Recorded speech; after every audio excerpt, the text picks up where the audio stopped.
Welcome to the Next Podcast with Jay Cookingham, a heartfelt journey through grief, loss, and healing. After the devastating loss of his wife, Christine, Jay shares his raw, honest reflections on navigating life without her. This podcast explores the power of grief as a medicine that teaches resilience, invites lament, and leads us to discover God's presence during sorrow. With grace and vulnerability, Jay offers hope and encouragement to those walking through grief, reminding us that we're not alone on this journey of healing. Hello, and welcome back to the Next Podcast. Conversations about navigating, embracing, exploring, and ultimately learning to trust as we journey forward with grief and loss. I'm your host, Jay Cookingham, and this is episode 8. And part 3 of Honoring Memories and Finding Hope in the Holidays. If you haven't listened to part 1 or part 2, I encourage you to go back and check them out, where I share my personal journey and where my daughter Sarah joins me in the discussion about honoring the memory of her mom and my wife, Christine.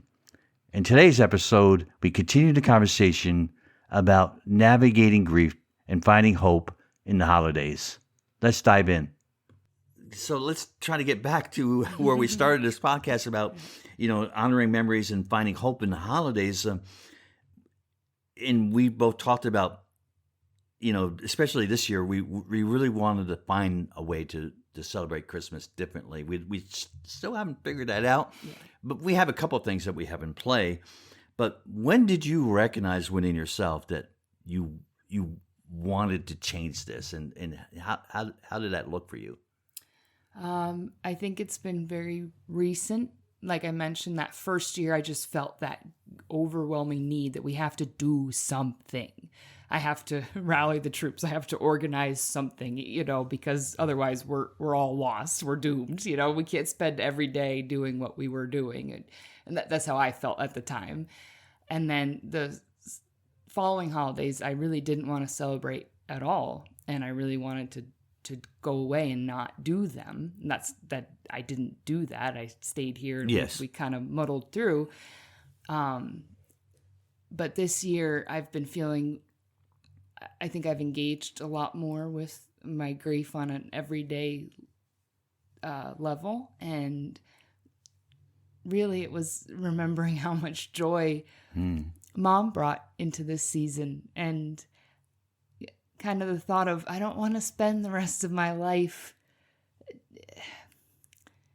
fighting this, and that it has to be the worst time of the year now instead of the best time. It's not going to ever be the most wonderful time of the year, and that's okay. Like, to have grace with the fact that it does suck. Yeah, it does. It does. It's so painful. It's so painful seeing other people celebrate and be all happy and excited and have their traditions, and it's wonderful. It is wonderful. And it also hurts and it hurts coming home, and it's empty without Mom, and it doesn't smell the same, and it doesn't look the same, and all those things.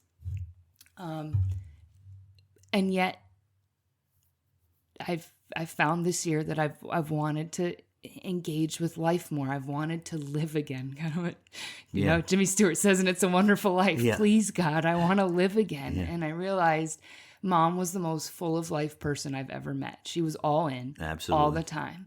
And I realized I've been doing a disservice to her and to myself and my family to kind of play it safe and just, not that I ever went full humbug for the holidays. And I totally understand if that's what you need to do as well, because sometimes you do need to not celebrate. Sometimes that's a really important. Yeah, sometimes you have to work through this in a way that brings you back to life. Right. And sometimes that it can mean going to some dark places in the sense of, C.S. Lewis calls it the dark night of the soul. Yeah. Where you wrestle with these very difficult things.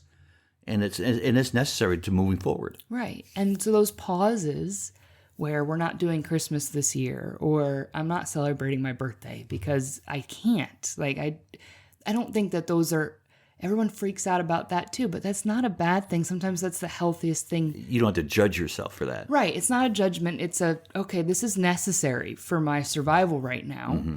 And then again, there's a difference between survival and living and thriving. Yep. And depending on where you are in that with your grief, I think that sometimes, like we talked about pressure, taking things off your plate. If Sure. it's too much pressure to do the meal and the stockings and the Yes. tree, then don't do it. Yes. But sit down and, if you're a person of faith, okay, read the Christmas story or watch, sometimes it's as simple as watching the Charlie Brown Christmas story. Santa Claus coming to town. Or just that scene, where Linus tells the Christmas story. Sometimes Right. that's all I could watch was just that part. I didn't want to watch any Christmas movies. I didn't want to listen to music, and I kept seeing that scene on YouTube or whatever. Yeah. It just gets to me. It makes me cry, Or like you've said before, doing something very simple, baking cookies for someone. Every year for me, it was so much fun. I made mini stockings for my coworkers at work. And not that I was super close with these people, but it made me feel connected to Mom because she would have done that. She was so good at finding little things that people liked, and she would remember those details about people. And it brought me such joy to see the shock on their faces, like, oh, you gave me a stocking this year? And it was simple stuff. But so to find those things that, okay, they are little celebrations. It doesn't have to be a whole day. It doesn't have to be a whole week. We go crazy in America sometimes anyway about that. It can be very simple, and it could be that one thing, and maybe the rest of the day is terrible, right? And you have a dark night of the soul kind of experience. But I think for me, that's shifted a little bit. All right, let me try and. I'm not to a day yet. I'm not, and I'm certainly not to a whole holiday season because I go back and forth between, wanting to do anything this year too. But I realize with grace, I'm trying to give myself that little bit of I hate calling it a push, but it's more a decision I've made that no, I'm going to live again in this action or in this mindset. I'm not going to try and do everything perfect. I'm not going to try and feel better. Right. It's not about feelings. Yes. It's just that this is what I'm going to do to engage in life in a more meaningful way going forward. And I know this answer, but for our audience here, would you say that changed? That change occurred because of you diving deeper into your relationship with Jesus Christ? Absolutely. Completely.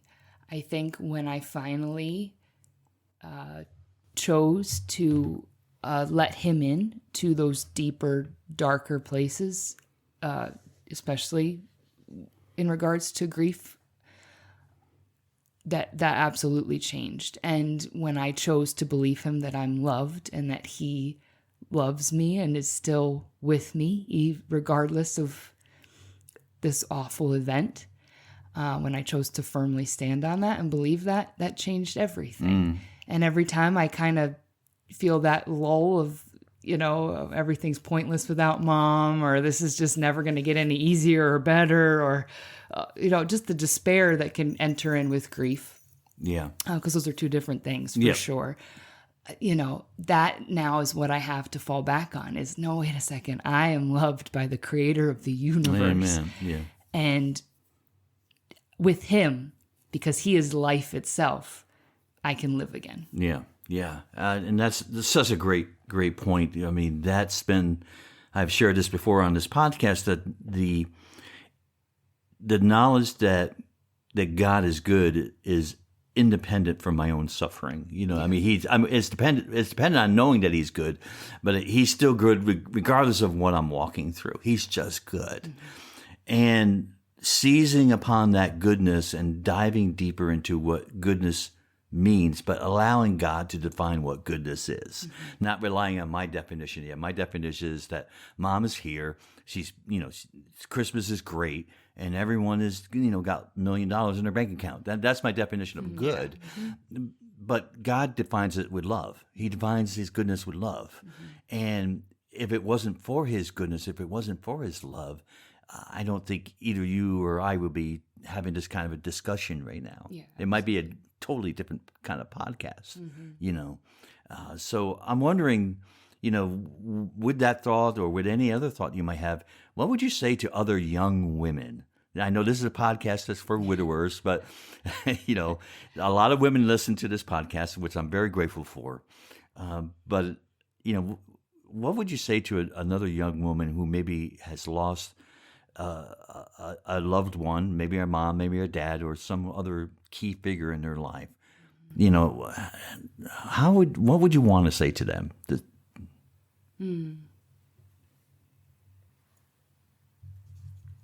I think first and foremost is that I'm so sorry. This isn't how it was meant to be.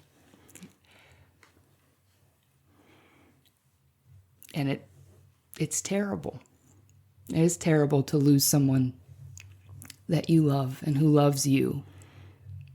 And it's terrible, and it's okay to face the fact that life will never be the same again. And you have to, apart from grieving that person, you have to grieve that. Yeah. And the life you would have had yes. with that person here, whether it's a spouse, whether it's your parent, whether it's your sibling, whether it's a friend, a child. Yeah. There was a life that would have been and is no more. Right. And will never be. Yeah. And you have to grieve that. You do. And then from those ashes, I do believe that beauty and life can still grow. Yeah. And it will be different. And it is that to this day, it is hard for me to reconcile that. So I think that is kind of a daily decision that you have to make. Yeah. That, no, this is, you know, I get to live this day. I'm here. I have life. I get to love this day. I get to not love I don't love the fact that mom's not here. Yeah. But I love that God loves me, that he's given me people to love, that I have breath in my lungs. I'm here for a reason. Yeah. And even if it's a simple thing, because sometimes that's how all of us have to start, to choose one truth to hold on to and to go forward holding on to that and putting that truth up when like the waves of grief come. And you know, again, probably my favorite song of all time is I Won't Back Down. And sometimes I'll just play that over and over and over again just to kind of remind myself. Hey, whatever like, works, yeah. You know, hey, baby, there ain't no easy way out. Yeah. But I won't back down, you know. I know what's right. I've got just one life. And, you know, and like we're all in. And so there's this element that we've talked about before on our own, that grief can be such a beautiful teacher, because it does teach you, if you let it, it teaches you to embrace the moment. It teaches you that life is so precious and so fleeting. And so I think it can ultimately shape you into a more kind and generous and peaceful person, and also someone who has, and like I've always wanted to be like mom, have this zest for life because it is so precious. Yeah. And so I wouldn't say that to someone right away, because that was said to me a couple weeks right after mom, and I got furious. Timing is everything. Timing is everything. This person was correct. Yeah. And I believe it was said with kindness. And now I can look back and say, yeah, you were right. I just didn't want to hear it, 3 weeks after losing my mom. So grace is so important. Being kind and gentle to yourself is so important. I would say to try and find, through trial and error, someone who has your back. Yeah. Who you can call at 3 a.m. Yeah. I know that's hard. I get it. It's, not everybody's cut out for that kind of level of friendship or mentorship to really, ride or die. Yeah. But I think that that's so crucial. And I think that would have really helped me if I had that from someone in those, especially those early years. And God ultimately filled that spot for me. And so I'm very thankful for that. And it is this kind of daily moment by moment choice, isn't it? To engage with the pain, with the sorrow, with the loneliness, whatever grief is causing to come to the surface at that moment. It is that daily moment by moment choice then I'm going to need to engage with this, because the other side of that is not a good thing. To not engage, to not choose life, as the Bible instructs us to, to choose this day, life or death, a blessing or a curse. It's very much a choice kind of oriented life that we live as followers of Jesus Christ. It all comes down to choice. Yeah. And so much so with grief as we move forward with it, or fall forward with it, or crawl forward. If you don't choose life, you're choosing the other thing, right? Yeah, absolutely. Yeah. And I think we forget how much power we do have through choice. Yeah. And it is a gift that we can change at any moment if we choose to. It's redefining those things. Like we said, redefining better. I'm doing better. Well, what does that even mean? What's that look better like? Than who? Better than what? Whose criteria? And I've even had to question, and God's kind of helped me realize that so many of my criteria for myself was just nothing He ever placed on me, and very inaccurate. And so even that, when we keep saying, be kind to yourself, have grace with yourself, it doesn't mean never do anything difficult, right, or never move forward and just sit in a blanket all day. But again, have grace with, you're learning how to live again. You're learning how to be you without that person. Because when someone dies that you're that close to, you also, part of you died with that person. Absolutely. And so you're no longer, the Jay who was married to Christine. You're a different entity, right? And so, not to sound all weird, but you even have to learn about you now again. Oh, yes. Even at your age, I was a full grown adult, and I felt like I had to learn everything over again now without Mom. And so to have grace with that process. And there are days that I choose. Sometimes it's only minutes. All right, I'm going to break down right now, whatever that looks like. Sure. I don't usually cry. It's usually just, I can't do any, like I told you yesterday, I had to sit in my car for a couple minutes and just, all right.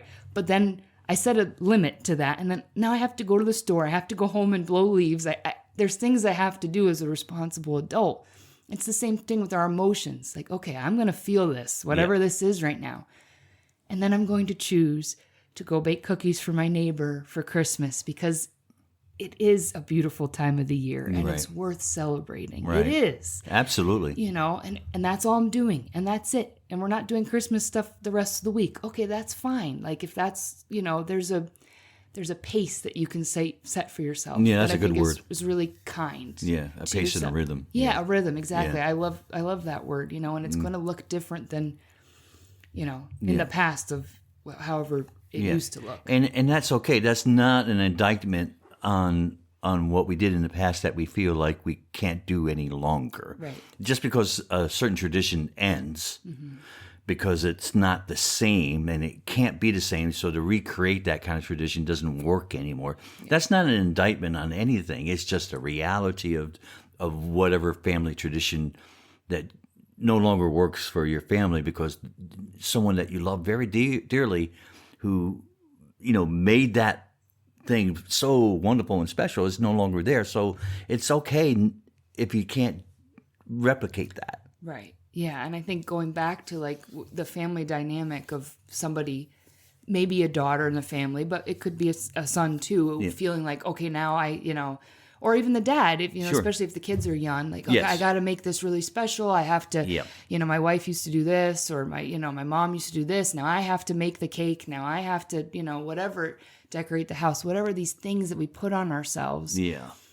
To, like you said, to be okay with, all right, it is going to look different this year. That doesn't mean it's going to be worse. No.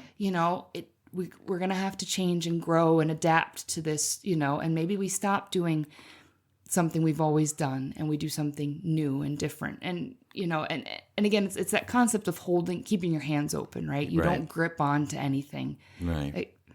Except Jesus, know, but you hold it loosely, and then you leave room for the new that could come. And they from could that. come back. These traditions can come back. Could, you know, because time can pass and you can move forward with your emotions and your processing and healing in this journey. That, you know, when certainly not suggesting that there's no healing here, but the healing's of a different sort. It's healing emotionally and from some of the trauma. So, you know, I'm wondering, you know, like okay, so last year for some strange reason I kept the Christmas tree up for like a year and a half. Yeah. Right. It was funny. It was like, well, I'm not going to take it down now because it's up, and it was an artificial tree, so don't worry. It was fine. But you know, that was, I don't know. There was something subtle within me that says, you know what? Mom said to me she wanted to keep the Christmas tree up all year long one time, and we just never did. And I said, well, I'm just going to do it. Now, she wasn't there to enjoy it, and she wasn't there to say anything about it. But somewhere inside of me, that meant something to do that. Yeah. And I wasn't even aware of it until like when I started to take it down. I'm saying, oh, that's why I did that. Yeah. Something inside of me wanted to celebrate something that she wanted to do. Right. Yeah. And it wasn't a big thing. It wasn't, I really wasn't even conscious of it until I took it down. So yeah, you got things like that could come back or could reinvent itself organically and naturally without trying to control it and make it happen, kind of thing. Right. I think, again, there's so many layers to grief, and our natural instinct is to want to jump in and find some solution to the issue. Well, that's me. I'm a militant. Yes, you are Mr. Fix-It. And yet, and I think every human's response is we hear a kid crying, we go, okay, what do you need? You know, Right. we're kind of programmed to Yeah, spot the it's not a problem. bad and fix thing, it. really. No, it certainly helps with survival. But Yeah. that's the point, that you have to move eventually out of survival You into do. living again. And one of the best ways to do that is just to admit the fact that we can't fix death. There is no fixing that. No. And it's been very freeing for me to finally be able to say out loud and believe it, that I will never get over the fact that I have to live on this earth without my mother. That's a huge statement. That doesn't mean I'm a victim of her dying. That doesn't mean I'm going to wallow in grief forever and not have a life. I intend to have a life. However, I will never get over this. This has been an amputation of something. And there's nothing wrong with that. There is nothing wrong with it, because now I get to learn how to live this life this way. Just like there's nothing wrong with someone who has some debilitating injury that affects them for the rest of their life. There's nothing wrong with that person. Right. You know, and actually it's beautiful when they learn to live with it and overcome it and keep moving forward with great difficulty and adversity. Yeah. That's so inspiring. Yeah. And really, I wish we could all come to the realization that with grief, it's the same thing, Yeah, you it know, is. on an emotional level, and a mental level, and a relational level, and even physical, because grief does affect you physically. Yeah. You know, I mean, we're a very huggy family, but I miss Mom's hugs. Of course. I'm sure you course. missed, her warmth, her touch. Well, her this is a family presence. program. I can't go into I a lot. know, we can't go too much But more admit into it. that. Yeah, be careful. But keeping it, light here. Yeah. But there's even that element to it, and so if we can,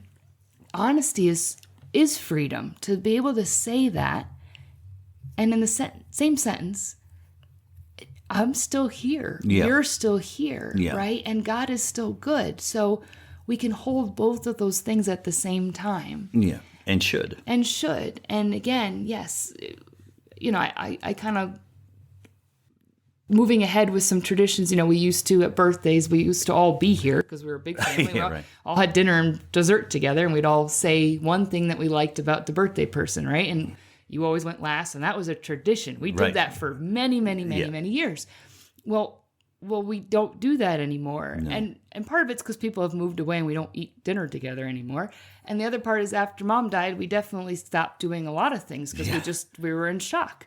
But we still keep it alive. We still text each other Yeah. and say, hey, I'm really proud of you, you Yeah. know? Or, one of my brothers wrote a paragraph to me on my birthday just last month, So it's not that we stop. It just changed. It just, the flavor of it changes, Yeah. the paces of it changes, how it looks change, but we still show our love and appreciation for each other, which is at the heart of it. And so I think Yeah. if people can realize that too, what's at the heart of this tradition? What's at the heart of your celebration? Yeah. If you can keep that alive, Amen. That's a great point. even on a small, small scale. So that might look like no tree, no lights, no presents. And you know what? It's how the Grinch stole Christmas. Christmas can still happen without all those things, you know? Or we're almost at Thanksgiving. Thanksgiving can happen without the turkey and all the stuff, you know?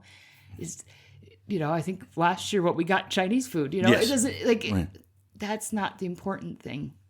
Yeah. So to give yourself grace, even that you're going to kind of flop around for a bit. Yeah. And like you said, 5 years seems like a long time, and yet it seems like yesterday. Right. And I even still forget sometimes that she's even gone, and your brain reels from that. Yeah. So you still need to give yourself grace that you're not operating at full capacity. No.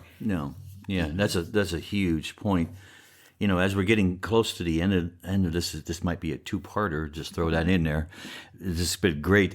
So, what is one of your favorite Christmas memories with Mom? Ooh. I know there's a lot. I know. There's a lot. So many. So many. And I was just thinking about this the other day, actually, because I was remembering some that I had kind of forgotten.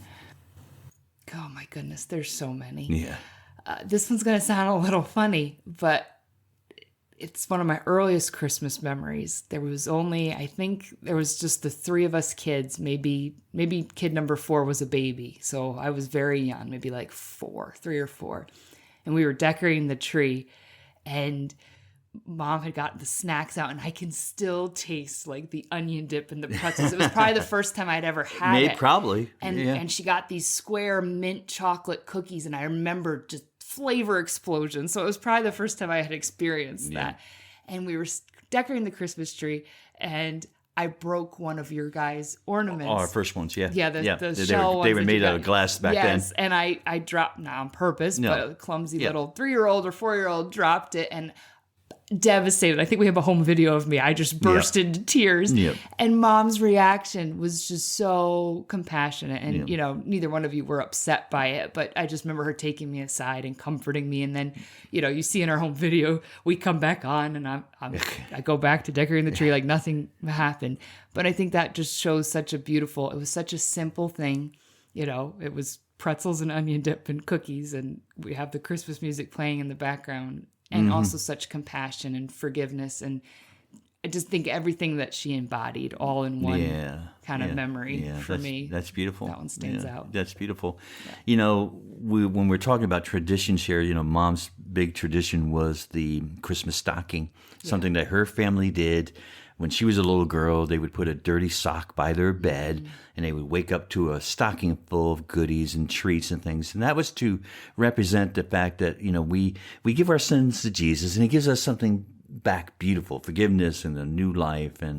And so she brought that, even as a married couple, we gave each other stockings. It was, it was a little strange for me at first. I have to admit, with her, when I slept over, when we were just engaged, and I slept over her house, I was in a bedroom with her brother, and her mom would come in and put a stocking, and I'd be wide awake. Hi, Mom, But it was such a beautiful tradition that I really got into with her, and it changed. It changed. And we started this thing a couple of years ago called Stockings of Love. And you want to share maybe a little bit about what that's meant for you in order to take that simple tradition, something so loved by everybody. Everybody loved. I think you guys enjoyed getting the stockings more than almost anything. Yeah.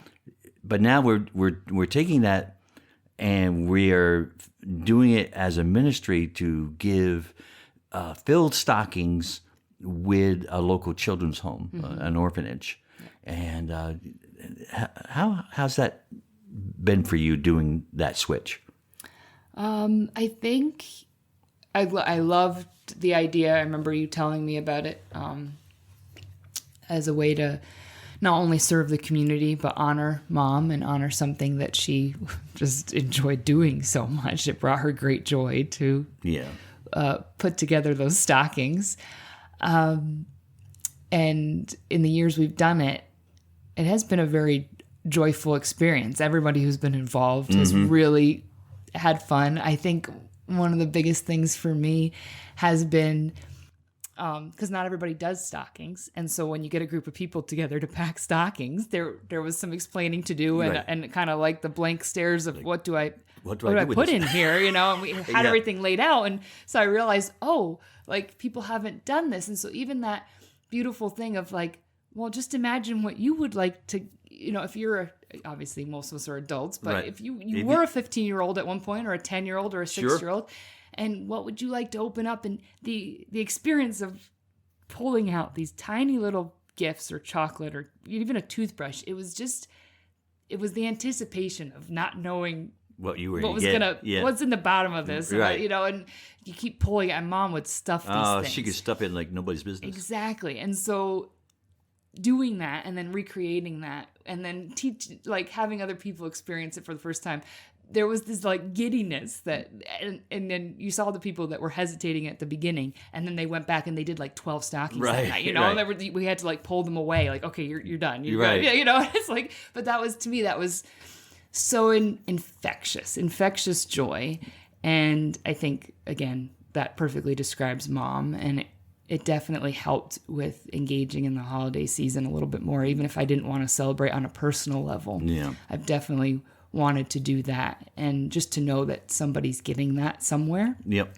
and it's a little indicator that they're thought of and that they're loved. Yeah. I mean, that could change somebody's life, and certainly changed my life, with having Mom as my mom and Yeah. receiving her love in that way. So, Yeah, it's been a lot to me.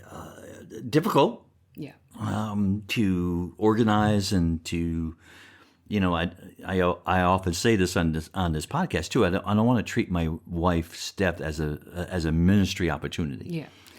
But all life is a ministry opportunity. We're all in full-time ministry, no matter where you are. You don't have the title of a pastor. We're all as disciples of Jesus. We're all in full-time ministry. But to see and to use this wonderful tradition that we had as a family that we don't do in the same way anymore, but to now expand it into the community, which I wish we started it when your mom was alive, of course, because I think she would be thrilled, and she'd do a far better job than I do in organizing it.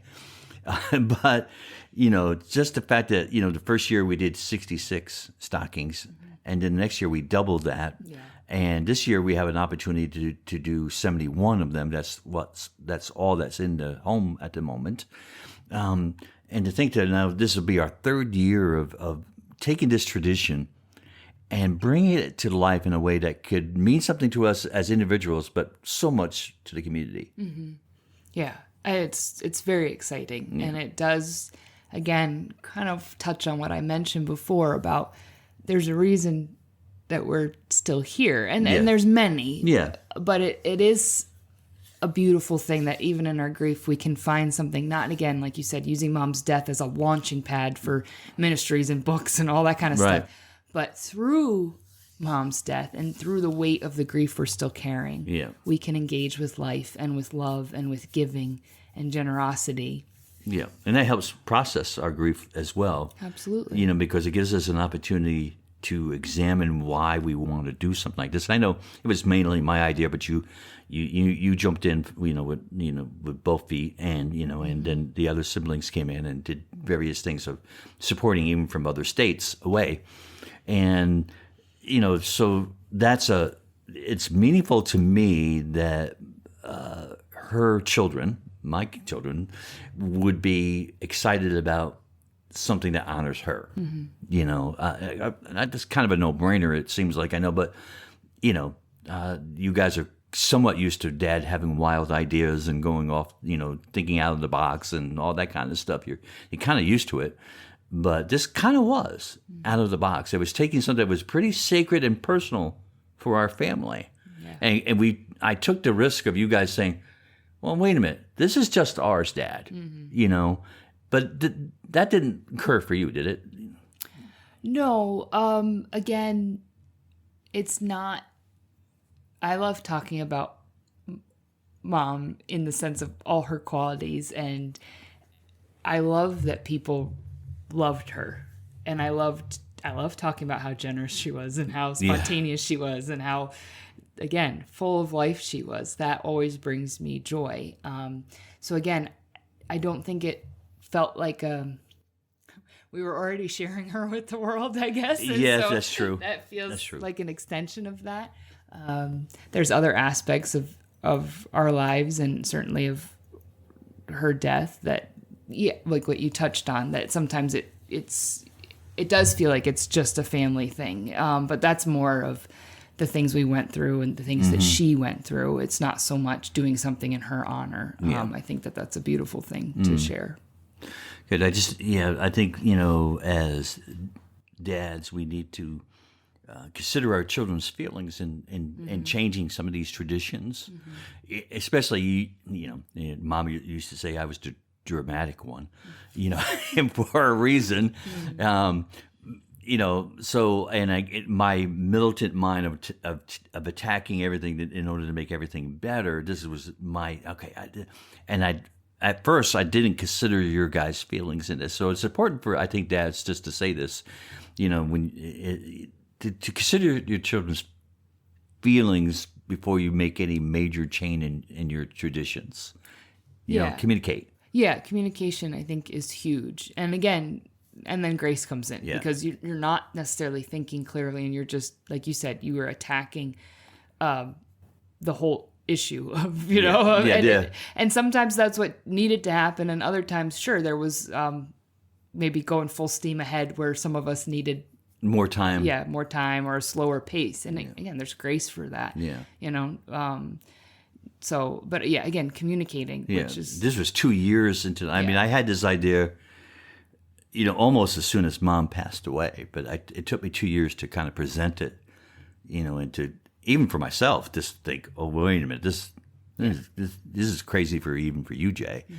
But since we had, not to go into that story, we had already had a connection with the local children's home, with a different kind of ministry.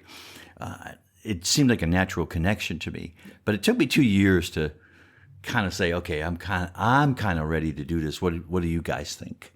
And I was so appreciative of the fact that you guys were on board with it, and it didn't seem like a slight to Mom's memory, but just a kind of addition to Mom's memory. Yeah. So, hey, this has been a great conversation, and we can probably, we've been on here for over an hour and a half almost. Oh boy. And we could probably go on, and we could probably do this again. But I'm just wondering if there's anything, last thing that you would like to share with our listeners about grief in the holidays, or about anything in general. Yeah, it might sound, again, a little cliche, but I don't mean it to be. Just don't give up. Keep going. If even if it's a crawl forward. Yeah. Grief is a marathon, not a sprint. And life is still worth living, and there is good ahead. And I say that having walked through and still walking through sometimes the valley of the shadow of death. It is hard. It is devastating. But life is still worth living. So if you are finding yourself in that place, just please do not give up. Amen. Well, I thank you, my daughter, for being on this podcast with me. Thank you so much for having me, Dad. We always have great conversations, which I, so grateful to God for, in our normal crazy. We always say that we should be on a podcast together and about other things, because, but I know this is not an easy thing, but I thank you for being on the show with me today. Oh, thank you. I'm honored that you asked me to be. Great. Awesome. Well, God bless you, and thank you all for listening to this special episode of the Next Podcast. I hope this conversation with Sarah has inspired you and maybe given you some encouragement for navigating your own journey through the holidays. And I know it's difficult. I know it's hard. And we hope that some of our conversation would be maybe helpful and encouraging to you. If this episode has resonated with you, I ask you to please share it with someone that might need a little hope this season. And don't forget to join us next time as we continue to explore how to move forward with faith and purpose, even during loss and even when grieving. And remember, God is good. God is always good. He always answers out of His goodness.